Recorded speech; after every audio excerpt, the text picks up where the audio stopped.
All right, hello everybody and welcome. My name is Steven Kreutzfeldt and I'll be your host for today's Laserfiche Build Along Intro to Workflow by CDI. If this is your first build along, here's what you can expect. A build along is meant to be an interactive experience. It's designed to guide the viewer through the creation and deployment of a common business process. In today's case, we're going to be focused mainly on the introductory concepts of workflow and some of the fundamentals. If you have questions, please post those into the question box. I think there's actually a question box and also a chat box. We'll be using the question box, and I'll take some time at the end of the webinar to go through and answer as many of those as possible. To get the most out of this, make sure you're taking good notes. I personally like to take a lot of screenshots. Don't be afraid to ask questions. Chances are if you have a question, somebody else is thinking the same one. Please complete the survey afterwards. And note that this will be recorded. Individual sessions are available, and this will be posted to our YouTube channel, usually by the end of the week. All right, so today's process, intro to workflow. The intended audience for this webinar is really everybody, specifically users who are new to Laserfiche, who are looking to get more into the different options that Laserfiche has. If you're following along at home, you'll need access to the Laserfiche client and the Laserfiche Workflow Designer. Typically, you'll find the Workflow Designer installed on the same server as the rest of the Laserfiche applications. If you're not sure where that is or how to access that, you may want to talk to your IT department. If you're a client of ours, let us know and I'll be happy to help point you in the right direction, make sure that you have access to that. The agenda is going to be, we're going to begin by looking at the different workflow activities. So get an idea of what workflow can do. We'll then go through the designer setup, and we'll end up with the build along by actually building out a couple of different workflows. So with that, let's go ahead and get into it. Now, if you've never opened Workflow before and you're on the application server, you should see something like this. This is your workflow designer. So we can open that up. It'll prompt you and give you a layout, something similar to this. Now, if you're creating a new workflow for the first time, you might not have very many folders here under your workflows. These folders are used to contain just different workflows that have been built. It's another way to organize them in a way that's easy to keep track of, especially if you have multiple departments or multiple users who are designing these workflows and deploying them. You'll see that I have a city clerk folder for my city clerk related workflows, and then one just called Steven for my personal workflows that just has the one in it right now.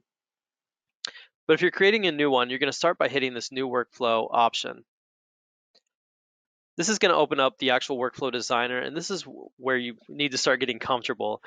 Over on the left-hand side, we're going to see our toolbox. As you can see, there are a lot of different tools in that toolbox. All of these are different activities. Not all of them will be available to you right off the bat, right out of the box. Some of these are custom workflow activities for specific integrations, and some are those that CDI ourselves built, design, deploy, and make available to you. Examples of those would be things like Salesforce activities, Dynamics, and also DocuSign. If that's something that you're using and you would be interested in learning more about that integration, let me know, but we will not be addressing most of those today. Now, actually, before I get too far into this, if you've never set up workflow before, the first thing that you're going to want to do is go up into the workflow tab, the drop-down workflow option, and sorry, I'm incorrect, tools, and you're going to want to connect to your workflow server. So that's tools, connect to the workflow server. There's a service that's running in the background that actually runs all these activities, and if you're not connected, you're going to have a tough time with this. So if you click on that, it's just going to ask you for the address to the workflow server. If you're already connected to that server, you can simply hit localhost, just like that, all lowercase, and hit test, and it should pop up as successfully connected to the workflow service. Now, if you haven't done that, you're not going to be able to build anything. So that's a big step one. Step two, the second thing I like to do is go into tools and options. and under the designer and general, you have your default connection profile. The second piece, in order for it to actually run, is going to be to have a profile that works. And you can call this whatever you want. Most typically, we call it workflow. You'll need to point to the application server and the repository that you're going to be automating with. In this case, mine is demo. So you'll need to know the server name, the repository name, and then also the workflow username and the workflow password. So if you hit OK, that should save. I'm going to cancel mine because mine's already working. And you'll have that as your default connection profile. The reason why that's important, and the reason why it's also going to be important that your workflow username and password is connected to a user who has full access to all of the different folders and templates in Laserfiche so that those can actually be automated. There is another video out there that talks about how to set up access rights, but just from a high level, you'll want to make sure that workflow has the ability to view, add, modify, delete, etc.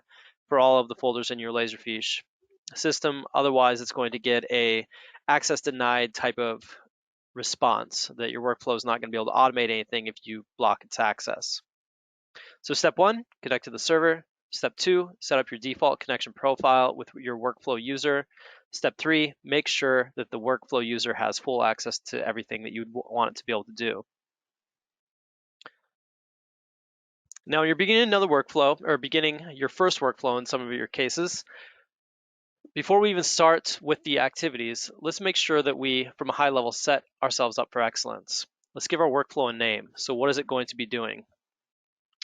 Now, in this case, I often like to give it some sort of prefix that identifies what department it's working with or what it's going to do. You saw my auto file earlier. That'd be a good one.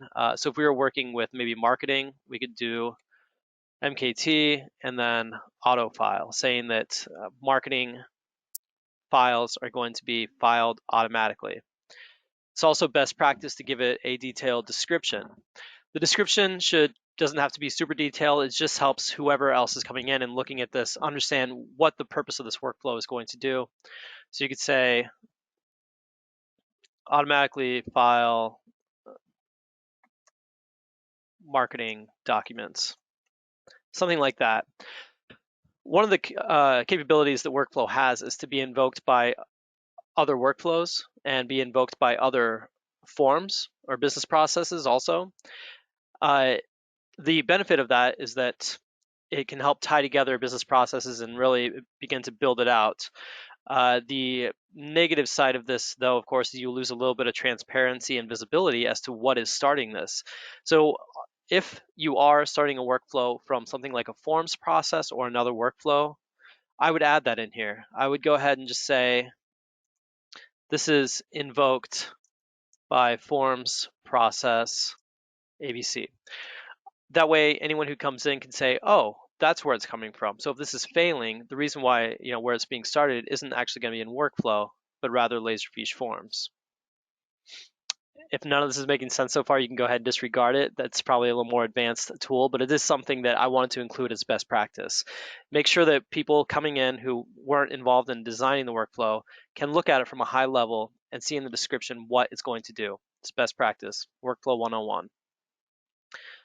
The next thing you're going to do, and really the first thing I usually do when I'm building a new workflow, is then I go in and set up my connection profile. The connection profile is going to tell the workflow which repository we're going to be using and which user it's basically going to be connecting as. That's what we set up as our default user. And it saves that information too. So if you click on the Manage Workflow Connection Profiles and hit Add, you can actually copy it from your default workflow users. So we can go ahead and hit validate. It should say success.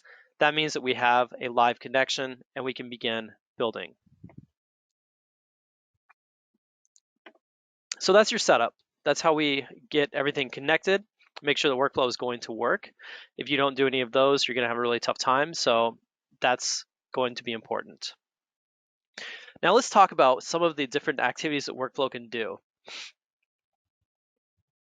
You'll see up here, I have my frequently used, and these are just monitoring my activity understanding what I use frequently, and it's essentially making recommendations of, oh, would you like to rename some more documents? Would you like to move some more documents?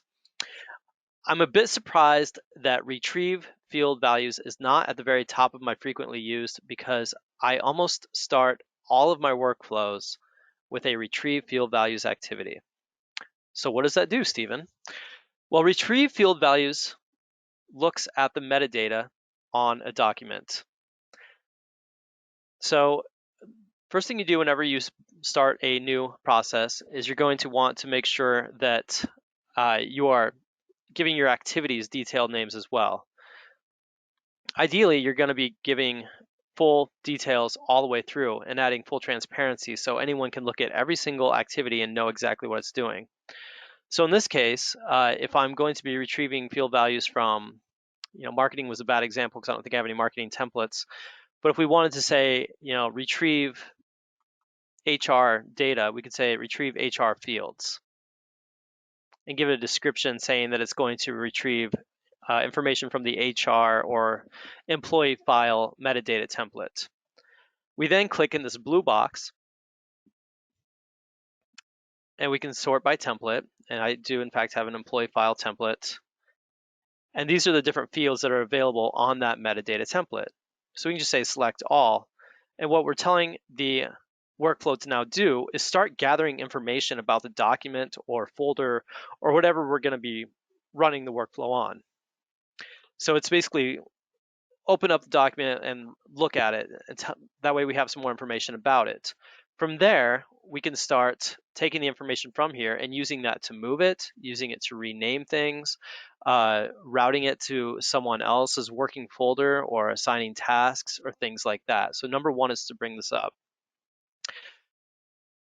As I'm speaking, I'm thinking of when I first started taking the training on workflow. This is it was a CPP course, which if you're curious or you'd like to learn more about where you can get in-depth training and certification on this, let us know. Reach out to consulting@citiesdigital.com and we'll teach you how to do that and get enrolled in that. But the one thing that was very unclear to me and difficult for me to wrap my head around was, how are these things being started? It's important to note, even though we're going to do this step last, which is, I understand, is counterintuitive, on the rule manager, which by the way, if you click this box here, this will give you all of your different workflows. And as you click through them, you'll be able to see what starts them. The starting rules are stored a little bit separately, and you actually set up the starting rules for a workflow last. But it's important to whiteboard this out, plan it out. What is your workflow going to do? What's going to start it? When is it going to run? Have that in mind when you're building, but you basically need to start building a workflow from step 2. I'll show you what I mean by that. So I have my auto file workflow here, and if we open this up, you'll see that it's going to look at the file. It's retrieving the information depending on what type of template it is. These are just different paths saying that if it's a client file, then retrieve the client files and update the name and the path. And then it's going to go down each one of these depending on what type of template it is. But what it doesn't show is how it's starting. On the rule manager, you'll see that I have 3 starting rules, and I would say this is best practice as well, especially for an auto file type of workflow. You want it to be able to run when something is changed, when something is created, and when something is moved. Those are the 3 big ones for, at least for auto file types of workflows that are moving a document and renaming it. So if we look at this, we pop it open, we'll see that the rule name, once again, is a bit detailed. It's giving that I like to use the name of the workflow first and then the activity that runs the rule. So autofile-change. We can see that it's enabled, meaning that it's live and ready to fire. And then here we have the event type, entry changed. So I'm saying that when an entry changes, that's the trigger. That's what starts the workflow. But the workflow will only run if it's changed and if all of these conditions are true. You can also set this to if any conditions are true, or sorry, yeah, if all conditions are true, or if any one of these is true. But I said that the entry path has to start with autofile. And what that means is that the entry has to be changed and the entry has to exist. This is my folder structure. The entry has to live in autofile or be in autofile when the change takes place. So it's really only watching that one folder for changes. So if we have it in clients and it changes, it's not going to run because that criteria is not met. Second, the entry change has to include the template assigned, meaning that we have to assign a template to the document. Otherwise, the change will not register and the workflow will not run. Some of the other changes could be like a name change, or if you simply update a field that's in that metadata, that would be registered as a change. It'd be something that the monitor would see and say, oh, this changed, let's run it. But then it would stop right here saying, no, it was changed, but a template was not assigned. And then we also have a couple of generic things saying that it has to be a document. So if you change a folder in there, the workflow won't run on a folder. And also, user does not equal workflow. Now, if you take one thing away from this webinar, and only one thing, it's to always, always, always include user does not equal and then your workflow name in all of your starting rules. The reason for that is that workflow can perform all of these activities. Workflow can move a document into a folder and assign metadata. It can do all the things that would invoke itself. Thus, it can then run again, do the thing, recognize that it met those criteria, run again, recognize it met that criteria, run again, and you get into a workflow loop. There's been multiple times when I've seen clients with runaway workflows. Runaway workflows is a common thing you'll hear in Laserfiche, but it's easily avoidable. By simply saying that the workflow cannot invoke itself, you take away the possibility for runaway workflows. So always, always, always, when you're setting your starting rules, include that. We'll go through that process here toward the end. I'll actually build up an auto file. We'll talk through that. So let's go back into our other workflow here. So number one, we need to be thinking of what is going to start this workflow. The ones that I used before were a new document is created in a specific monitored folder. So that document's been created. What's the first step? Let's look at it. Let's read the document. We're going to retrieve the HR fields from that document. In fact, this is going to bother me. I'm going to call this HR auto file because I'm a little neurotic. All right, so it looks at the HR fields and it's retrieving date, description, employee ID, employee name, HR category, and HR subcategory. Once it has that information, it does something called tokenizing. It creates tokens for each one of those that can be used again.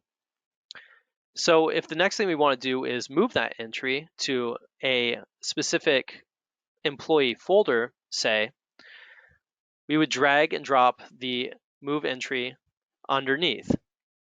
Another quick thing to note, workflow flows like a book. It goes top to bottom and left to right. So you want to start at the top and flow down. It's going to go through each one of these in order. So just something to note there. So if we want to move this to a employee folder, we can tell it the destination we want to move the document. Now again, best practice is to first give it a description. So we would say move to employee folder. You can give it a more detailed description here. And the move activity actually has three different options. It can move it, it can copy it, meaning create a duplicate document in another location, or it can create a shortcut. If you're unfamiliar with shortcuts, a shortcut is like a copy, except it's more like a portal into the original. If you change a shortcut of a document, you edit the original as well. If you have 30 shortcuts and you edit one of them, all the other 29 will also change at the same time. So they're all kind of sharing. It's just a way to view the same file in different locations. Now, if you give it a destination, what you would do, you have two different options here. The token picker, which is the greater than sign, and we'll definitely be talking about that in more detail here shortly. And then there's also these ellipses that will open up your folder structure. Now, we know we want to send it to the employees root folder. We may want to send it to active or inactive. We could even say active. And then we want to file it to the employee folder that's associated with the document, but we don't know who it's going to be every time because it could be any number of these different Office characters. So what I would do is select the first two folders, say I want to go to employees active, okay. And then what you can do is use your token picker. Now there's two different ways to use the token picker, and the token picker is going to start looking at the tokens or the information and data that you've gathered so far, i.e. the retrieved field values. Now you can either select this and say send it to employees active and then employee name. You'll of course want to make sure that you are delineating your folder path with a backslash. Employees means it's going to the employee level, then active, and then backslash, and whatever the folder name is going to be, and that's where it will send it. So you can say retrieve field values, and then employee name, and that will go to the employee name folder. A little bit better way to do this, in my opinion, is to go to your token dialog. So I click on the greater than sign, and I go to my token dialog, and it opens up my path up top that I'm working with, but it also gives me all of my tokens in a little bit easier to read manner here. The second great piece about this is that it opens up the other functions on the right-hand side. Now, I wouldn't necessarily say that these functions are beginner types of functions, but I at least want to talk about the possibility here. If our document has a date on it, you can use that date to file documents into something like a year folder. And the way you would do that is select your token. So we want to go to employees, active, and then date. And then we would format it. By clicking on formatting, there's let's go ahead and look at our help box and see if it gives us any more information. Okay, so it's not really going to jump out right now. But there's a whole nother language, I guess, in Laserfiche of how to format a document, or how to format your token, rather. Oh, looks like it did open up in the background there. For example, just jump through this quick. There's numeric formatting, and there's date and time formatting, which I use the most. So if we look at that, you can see it has a legend here. So if you're looking for a short date pattern, you would use a small d, long date pattern, large, year or month pattern, you could use a large Y or a little y, month, large M or small m. And let me show you what I mean by that. So if we go back into our token picker, token dialog, let's say that we wanted to go into just a year folder, we would select either, I didn't talk about global tokens, but these are tokens that are automatically grabbed from anything, no matter what, before you even retrieve field values or look at the document. You have all these different tokens already created. Things like the entry path, the time, the initiator, the date, all the things that are being tracked in the background when you're auditing these. But if we want to grab that date and we want to format it, we can use this click here to test token to actually try that. So let's say that it's today's date.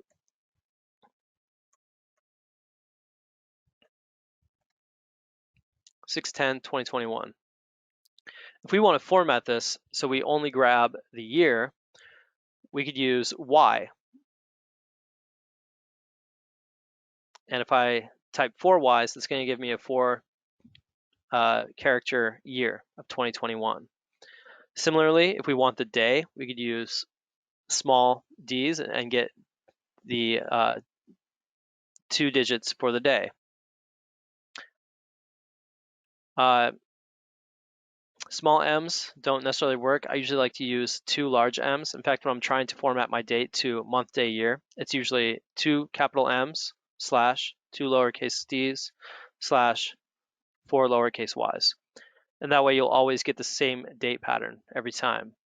But in this case, what we're saying with 4 Ys is that we want to go into employees active, or sorry, employees folder, and then the active subfolder, and then a folder named this year. So that's how we would do that. Similarly, you could use things like, I think if you use 4Ds, it'll actually spell out the name of the day. So there's a couple little tricks in there.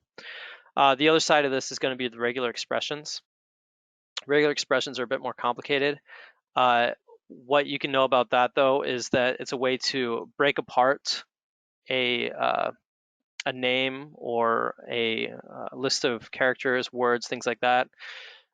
Most commonly, I guess, let's say that you have Steven Kreutzfeldt coming in, or Kreutzfeldt, comma Steven, and we want to grab just the first name. What we can do, it wouldn't necessarily be a date, I guess. It would be maybe it's the employee name, right?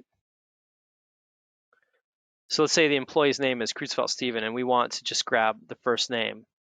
Well, what we can do is just say that there's going to be a bunch of characters. So a dot can be any character. A backslash W would be a word character. A backslash D would be a number. And then the plus sign says everything after that. So what I could say is that, there's some characters, grab them all up to this character, a comma. And then what we want is, and you put parentheses around what you actually want to grab. So in this case, it would be comma, space, and then anything inside that. And we'd be able to isolate Steven.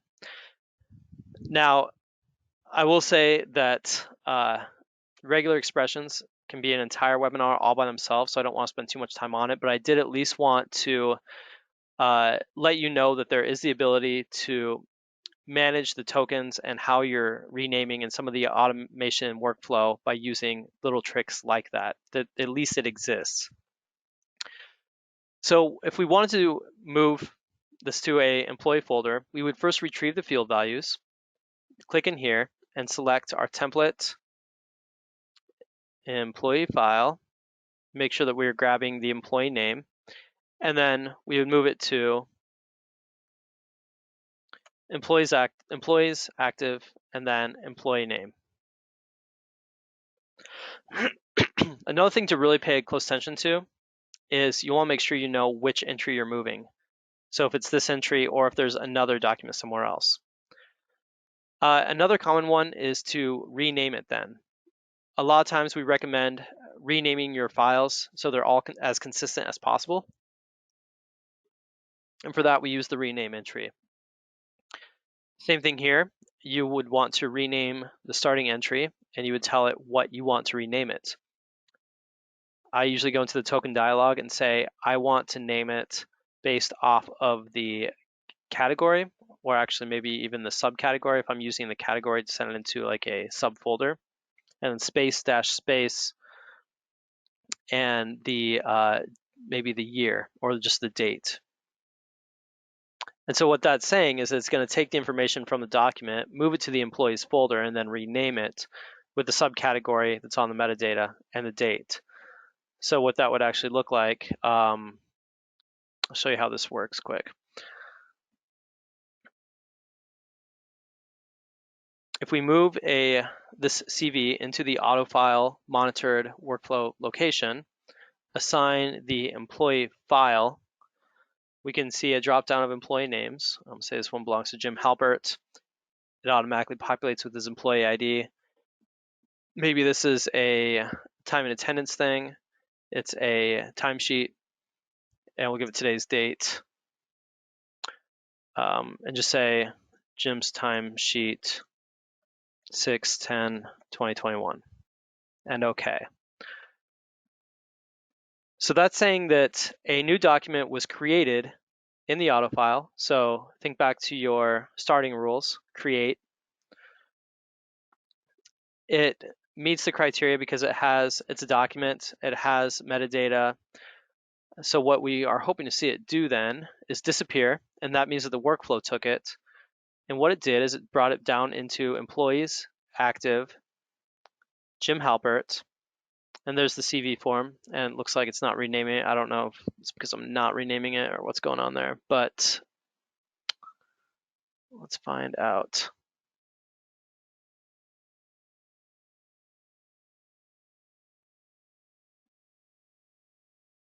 Or did it go somewhere else?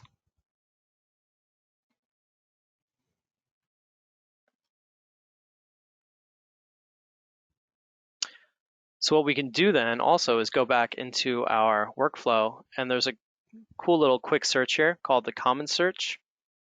So look for the star with the magnifying glass, and you click on that, you can actually see the recent activity from the last 15 minutes. And so this will give you a window into your workflows and what's been run. So if we double click on that, you'll see that this is a workflow that ran. You've got multiple tabs here giving you various information.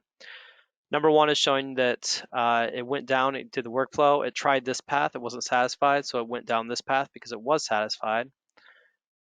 It retrieved the field values, found the employee folder, updated the name and the path, and then it renamed it and moved it to that path.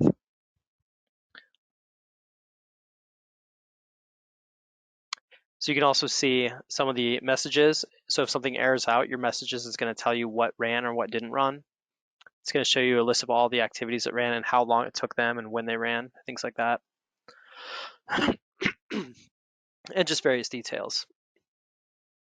So I would say that's really handy to have. Another thing that's really handy is it's going to give you your, oops, sorry about that. It's actually going to give you your entry ID as well. Entry ID is a quick way to find your documents. Number 467, that's the unique ID for that document that it ran on. So we can search for that. And there we see the timesheet did rename. Let's figure out where it went. It looks like it went into the wrong folder, probably because it was looking for the employee ID. So that was a little bit broken, it would seem. But anyway, it renamed it and moved it to a folder just incorrectly. But that goes on to show us the importance of testing. So if we were to look at the metadata on that, we would see probably why it went here. Employee ID is number 20. I'll bet if we look at Ryan's folder, oh, nope, it shows him as 26. So I'm not sure how that worked. Anyway, not important. Let's go ahead and go back to the workflow designer. If you're viewing something over here on the column that you don't want to be, you can just X out of it. More commonly though, what would be easier is these are your different views, more or less. So common searches, your toolbox, if you click that, it'll bring up or toggle on the toolbox. If you want to look at your rule manager, toggling that back and forth will bring that up. Let's go back through some of these.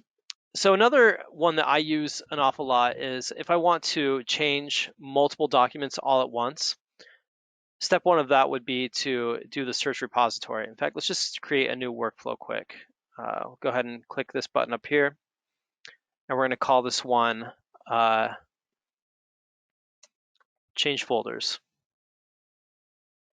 And we'll go to our connection profile, add our connection, and copy it, validate it. Okay.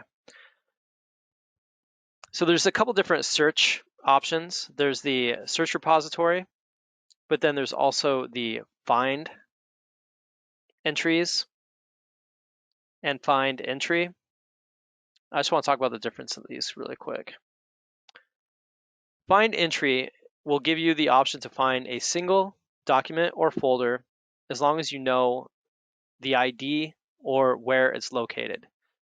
Another more common use for this would be to have it look internally, look at itself. So you would find a workflow and then look at that specific document so that way you can get additional properties. These are some of the different available tokens that you can pull from any document, things like cutoff eligibility if you're using records, the date it was filed, if it has subfolders, if it's signed, who last modified it, things like that. But commonly when I'm trying to run a workflow on a specific series of documents, I don't use find entry.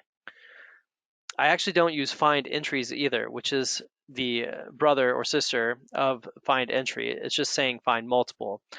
Common use for this would be to say, give me all of the folders within this one location. So in this folder, grab me all the rest, grab some additional information if you want, and then for each we can run it on all of those.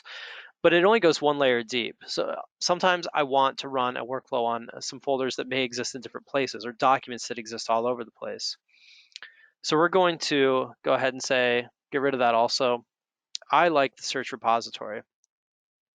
So the search repository can do anything that you can do in Laserfiche with the advanced search. In fact, it kind of requires you to do that because it relies on the search syntax that's generated in Laserfiche in their own little language. So let me show you how this would work. We're going to open up the Laserfiche repository. And in here, if you go to the magnifying glass, you can start building out an advanced search, customized search. So let's say that I want to find all of my, I'm trying to think of a good example here. Let's just find all of my client folders. So I'll need name, I'll need field, and the most important one here is going to be search syntax because it's going to display that and it's going to write out my syntax for me.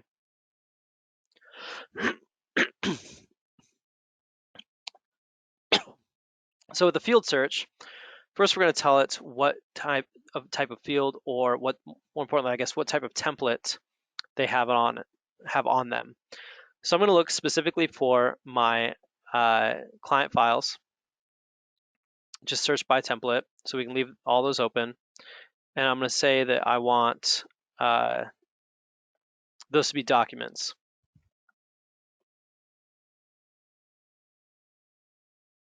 So there's all my client documents. So if for every one of these, I want to maybe rename them, what I could do is now find all of them and then run a workflow on each one of them individually. So we can just copy that search syntax, go over to our workflow and drop it into the search query. And if we test that, we'll see we got the same 39 entries. So the next piece of this is called a for each loop, meaning it's going to loop through each one of those 39 documents. Now you'll see there's multiple for eaches here. Each one of them has their own purpose. The one that you want for documents or folders or anything else is going to be the for each entry. Now the for each row would be another one specifically for if you're doing it in some sort of query. Similarly, if you have multiple values on something and you want to cycle through each, like if you have multiple account numbers, then for each count number, you would link it to those values. For each user would be if you were looking at a specific team of users, you wanted to loop through and maybe assign each one of them a task, you'd use for each user.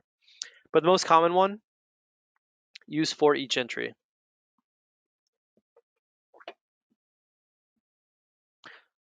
So when we configure this, we say find these, and then for each, select output entry. So that means that anything contained in this is what's going to be run on each of those. So then that's when I would drop in my retrieve field values to say, look at each one of them. We know what template is on those because it's only looking at those with the not employee file, but rather the client file. And maybe we want to include something like, look at the date on each one. So then what we could do is add our rename. So it's going to retrieve field values for each one and then rename every one of them. And we're going to rename it, let's say, if you want to keep the existing name that it already has, what you could do is say, use the global name. So that's, or rather be the for each entry, current entry name. So what it already has. And then maybe just append. We'll go to our token dialog. And maybe we will want our for each retrieve field values date, and we want to format it to just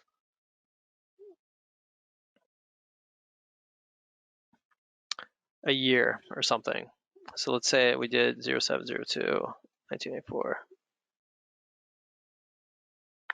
So if we do YY, that'll be the last two of the year. And so we could say that take the current entry name and append the year date to that. And just leave it at that. Now, another thing I like to do when I'm building these, just kind of keep track of them, there's something called track tokens. And if you append that to the end of your workflow, what that'll do is it'll actually keep track of all of the information that it finds.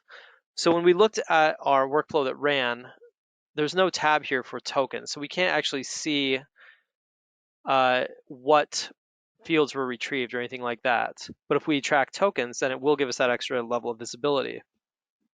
Now, I will say once you have this running successfully and correctly, go ahead and remove track tokens because it is a little bit harder on your system. Another important piece, when you're ready to run this, you need to hit this button right here. That is your publish button. When something is ready to go, you need to publish it. When you publish something, it will ask you, do you want to create a starting rule? This can either be a condition or a schedule. Let me just show you what a schedule looks like quick. So if you want to run a schedule, it'll open up your starting rule box here, little wizard. It'll automatically select schedule. The other option is condition. We'll keep scheduled. Enabled means it's set to run. And once again, make sure that you give it a rule. So I could say nightly, if I could spell correctly. And then next, and it'll tell you when you want to start it, at what time, if you want it to repeat, if you want it to repeat multiple times and rerun it, and also how long, if you want to stop it on a specific date. So commonly what I like to do is run things overnight. So I'll be like, you know what, let's run it tomorrow at 1:46 a.m. and we'll run it daily, but only on weekdays. So that'd be one option. The other option, of course, is to configure it to run on different rules. So the starting rules, which we looked at earlier, but let's go ahead and take another look at those quick. If you wanted to add another condition here, you would just add the condition and say that you have different options here.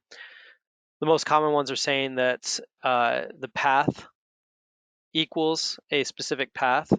And if you use those ellipses, you can say that if it comes into this specific monitored folder, that's when you want it to run, or at least try to run.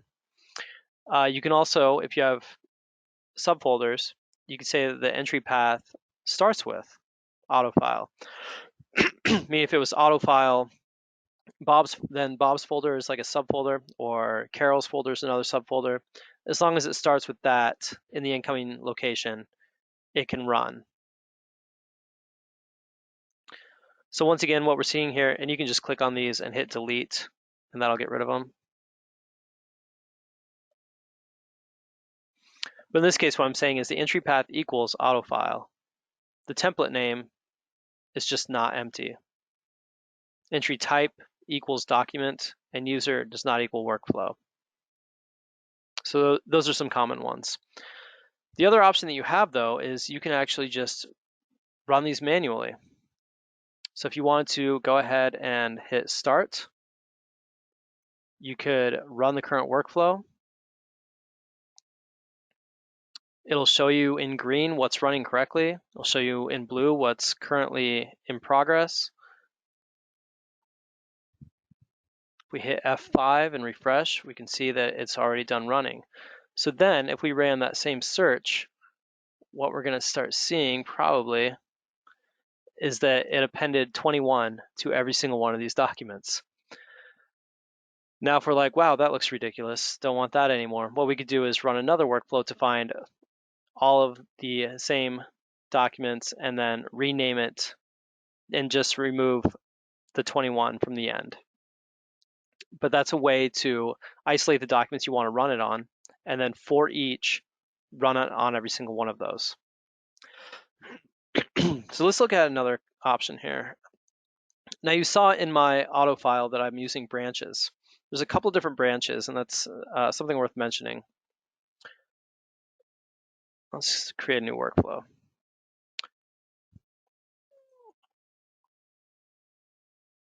Connection profile, add, copy from, validate, okay.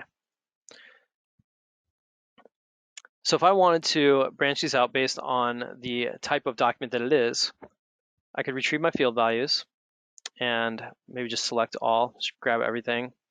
And then if you start typing in the search option here on the toolbox and write conditional, or I think if you type in branch or splits or something like that, nope, split doesn't work, but you can start typing these in based on what you're looking for and it'll give you some of those. Because I understand there are a lot of activities and you will probably only be using about a dozen of them. This is how you can limit those. Now there's a couple different options here. There's a parallel, there's a conditional parallel, there's a conditional decision, and a conditional sequence. Now the conditional decision is the most common. That's an if or type of scenario. At the very top, when you highlight the whole thing, you want to give it some sort of detailed description of like what it's going to do. So in this case, employee or vendor.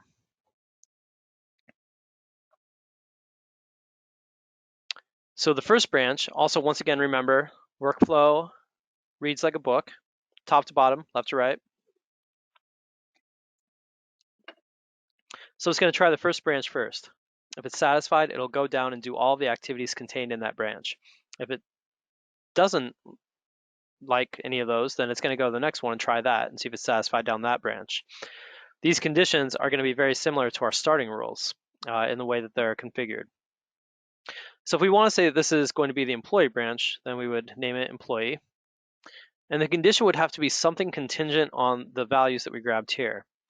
So what we could do is maybe say, all right, let's look at the tokens.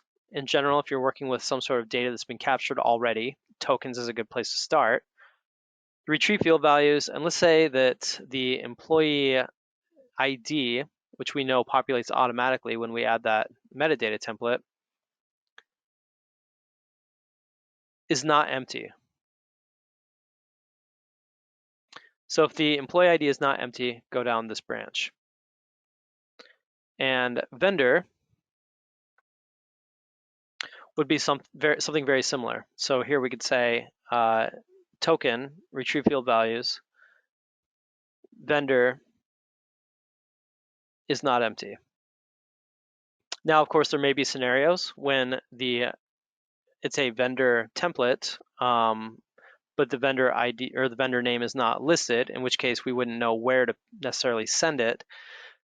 But that would also cause the entire workflow to fail because it can't be satisfied in either branch. If it can't go down either branch, it just turns red and just gives up and it goes to bed.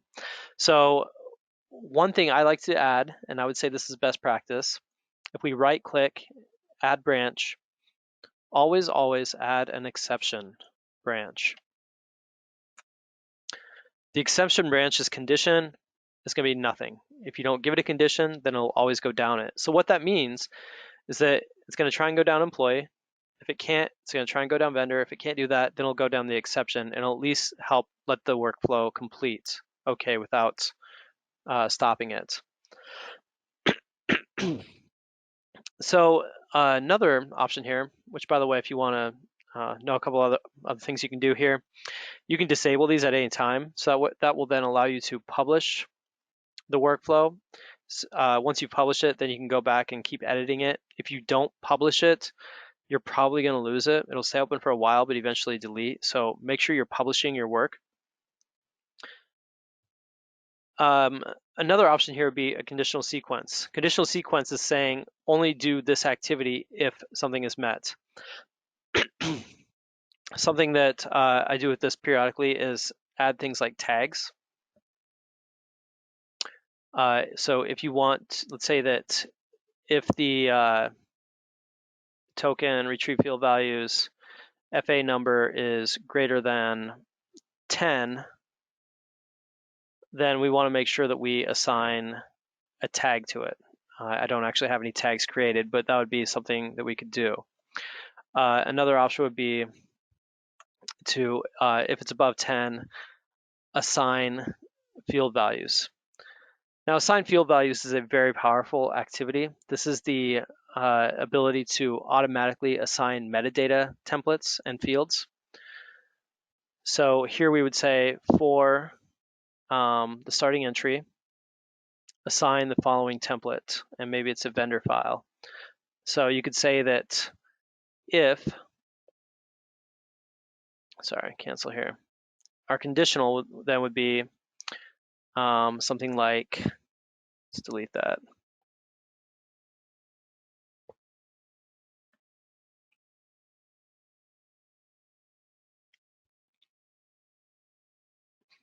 If the vendor status equals inactive, assign field values of inactive date. So if you had like a field called inactive date, you could add that date automatically, and it would only run if that condition is met. Similarly, you can assign rights. So if it's inactive, we want to go ahead and make sure that, let's choose our trustee quick. We'll say that Steven, we want to remove all rights. It's an inactive client now. So for this entry, we want to make sure that Steven can't see it anymore because he has no business being in there with inactive clients. So it's another option that you have. All right, so just to kind of review here, I could go on for days talking about workflows, but let's just very quickly, with our last few minutes, create an easy auto file workflow for employee files.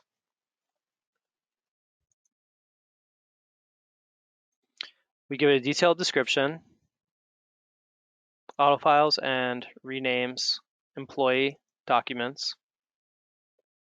Make sure that we have our connection set correctly, workflow, validate, looks good. Step 1 is going to be retrieve field values. Drag it, drop it.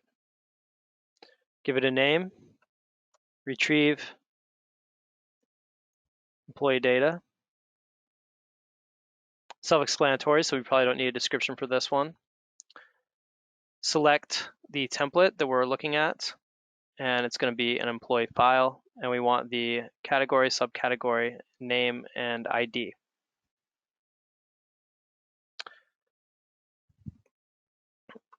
We want to then rename the document, and the entry name is going to be token dialog. Retrieve field value of the subcategory, and the employee ID, and how about the global date that it was saved. We're then going to move it, although, you know what? I'll bet if we move it to a folder with the same name as the employee, it's not going to work because my templates for the employee name, for employee file, are first name, last name. Whereas these are last name, comma, first name. So what we could do is we need to somehow find it. Well, I know that we can use a search to do that. So if we customize our search and say we're looking for a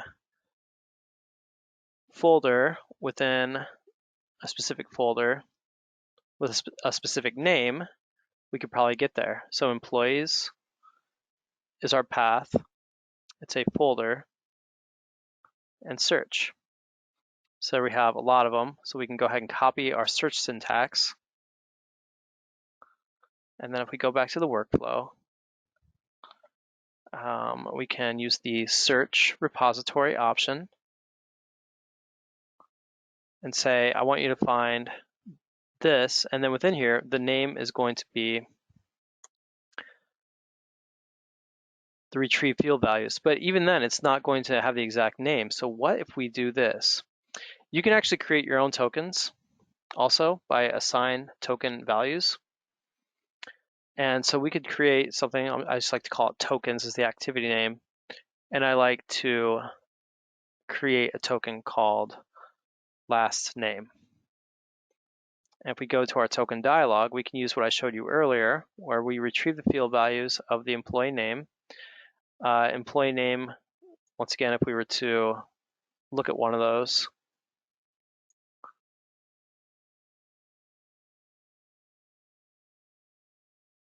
employee file. We'll use Angela Martin, for example. First name space last name.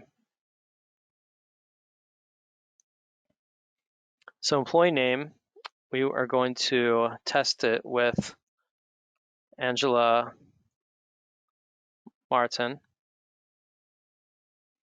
And we basically want to say it's dot plus space dot plus. Did that not work? Oh, no, because I didn't use a plus. I used an equals. Let's try this. So then it's Martin. So then we have a last name option. So then we can rename it, and then we can actually search for a folder that contains the last name. So the name equals asterisk on either side, last name. The reason why I did that is because if we go into our search field, if I was to type in Martin with an asterisk on either side saying I don't know what's before it or what's after it, I just know it contains the word Martin somewhere in there. Ooh, that's not going to work because it contains that as well. So what we want to do is maybe add an additional one. I'm running out of time, so I'm not going to do that. But that's how you would set that up. So then you would basically say move the entry to the search repository. First result path would be the same path as the folder. So what we would actually want to do is say move it to the first result full path. So that's saying that if you find a folder name Martin, then you want to move it directly into that. So the last thing we do is we publish. And you know what I might do instead here is let's go ahead and make this a business process. That's the last thing I want to talk about. If you want to be able to run these workflows ad hoc at any time on a document, you can click the make this a business process and still have the starting rules. But this way, if we go ahead and hit publish, it'll prompt me with who's allowed to run this. I'm going to say everybody. And this means that, I'm just going to say admin. We can run this workflow on a document, and we'll make it pink at any time. So then if we go in here, and we're just going to go into our employees and drop a new document.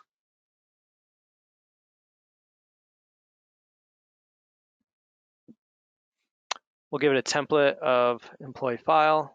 Employee name is going to be Creed Bratton. It's disciplinary, and it's a warning from today. We'll say it's a wardrobe issue. So it's going to import this, and then what we can actually do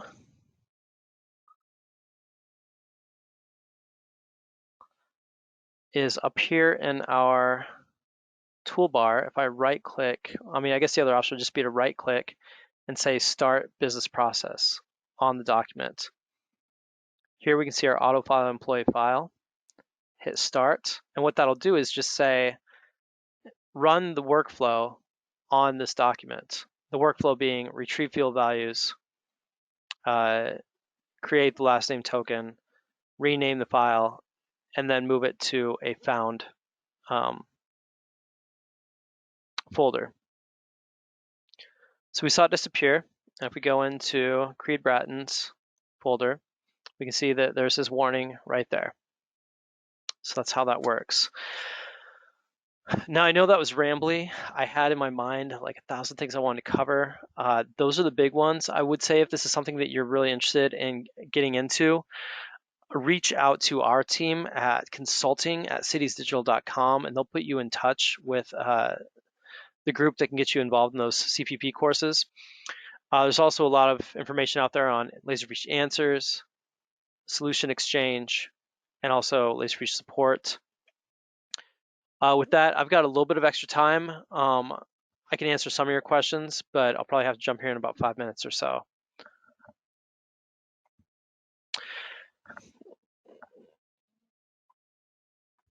All right, so a couple of comments here. So how do you stop runaway workflow?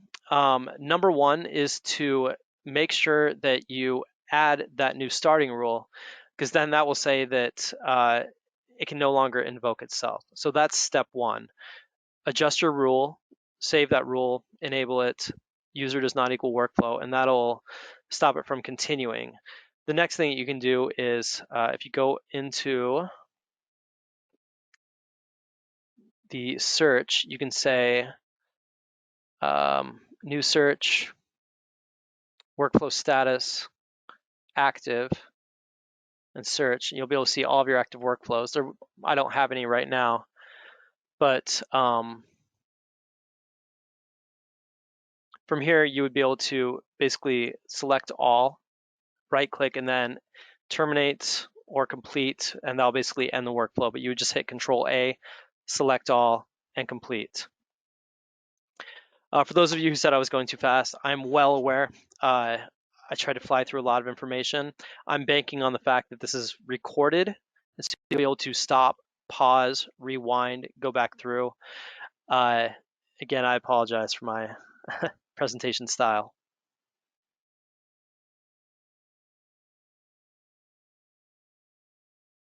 Yeah, so full path versus path. When you're using a search option in Laserfiche and you're finding a folder, there's two options. There's the find path and find full path. Now, if I found the folder Bratton Creed, I found it in this folder, so it's being displayed in the right-hand pane while I'm selecting the active. So the path is demo employees active. That's my path. Now, if I wanted the full path for Creed Bratton's folder, and I selected that, and so it's displayed over here, the full path is demo employees active Bratton Creed. So path means only go as far as the parent. Will this be available for us to download? It's just open on YouTube. I think there's a way to download YouTube videos. I haven't done it personally, but as long as your company isn't blocking YouTube channels like CDIs, you should have full access to it, and we'll make sure that that's up on the hopefully by the end of I guess tomorrow's the end of the week, early next week latest. Okay, add a end workflow to end the workflow to stop loop. So that is another option, but remember that's contained in the workflow. So you can end a workflow, but it'll only end that one. So if the workflow is running over and over and over and over and over again, it's going to run through, stop, but then it has already completed the task that's going to invoke the next one. Now, by default, out of the box, every workflow is going to have that end. That's basically saying that that's when it completes. If it gets to that stop sign, that workflow is going to stop. But if somehow during that, let's say we had a add metadata option that triggered another workflow and we didn't have that user does not equal workflow user, it could start the other one. And so that one will run and stop, but it already started another one. And so that one will run and stop.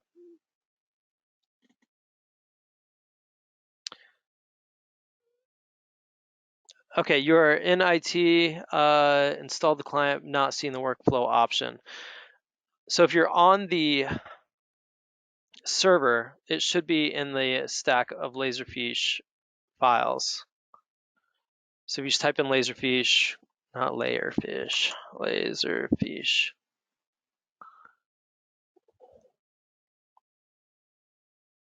Okay, let's try this again. Try this a different way. All right, so here on the server, I have my Laserfiche tech stack, and it's one of all of these. Now, I obviously have the full tech stack, but depending on what you have, it should be at the bottom that you got the workflow designer right here. If you don't see that, my guess is it's installed elsewhere.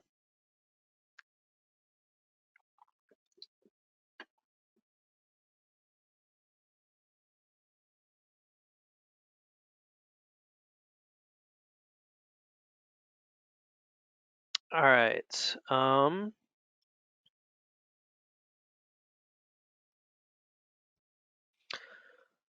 Could we do a follow-up webinar in the future on troubleshooting workflow? Cover things like how you can undo a workflow you just accidentally ran, finding a workflow, reviewing if it's having a hiccup.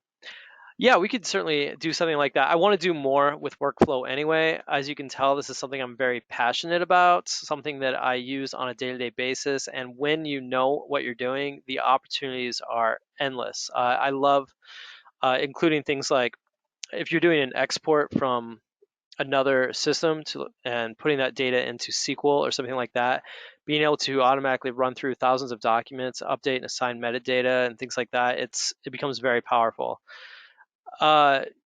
Yes, I would love to do something like that. I like the idea of being able to undo a workflow. Unfortunately, the only way to undo a workflow is basically with another workflow. So for example, the workflow that I ran that appended a 21 to the end of all those documents look ridiculous now. I would love to just say undo workflow, but that's really not how it works. If this was a really big issue, you may want to look at the last time you backed up your system and jump back and basically do a revert of whenever the last snapshot was taken. But most of the time, best practice would be run the workflow on 1 or 2 documents first, make sure it looks correct, and then run it wide open. Way to do that, there's actually a really cool little feature that I should have mentioned. When you're searching for all of these, if I hit test search result, it's going to bring up those 39 or whatever it was. But I can say limit that to just the first result. So then if I test a search query, it's only going to grab 1. So I can run the whole workflow on just that 1 test document. And with track tokens, it'll tell me exactly which one that was.